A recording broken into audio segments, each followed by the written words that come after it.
Hi, everybody. Welcome back to English 221, and this is for our class for Wednesday, April 28th, where we are in the midst of Othello. And this time around, rather than watching a video performance, I thought we could listen to an audio performance. Now, in terms of the audio performance, the best way to appreciate an audio performance, in my opinion, is to read along with the text as you are listening to the audio. So, as we talked about in the beginning of the semester, there are quite a few texts or places that you can choose to find text. I'm a fan of the Folger Shakespeare Library in terms of online resources, and I, of course, had ordered a copy of the Riverside Shakespeare for those of you who wanted an actual book.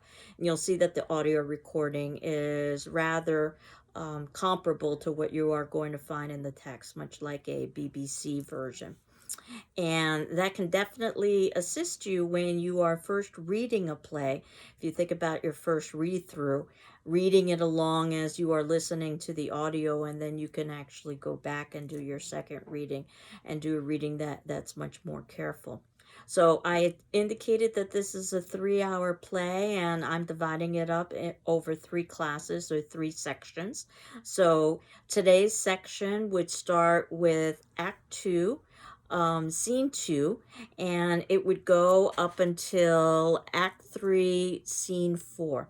And that would basically be slightly over an hour or so, which would leave us with a final hour or so in terms of finishing the performance in our last audio class on Monday. Now, in terms of Othello, as you've probably seen thus far, it is a very intense play, and it begins with some rather vulgar language as we are introduced to Iago, who has been called Shakespeare's most consummate villain, and we see his machinations as the play progresses. We see how Othello, who's oftentimes been called a man of absolutes, descend into bestiality basically as the play progresses. And one of the things that I thought was interesting about this play is some of the later speeches about women's rights, and this is between Emilia and Desdemona. But that said, it also is a very problematic play because we can expect a not good end for Desdemona.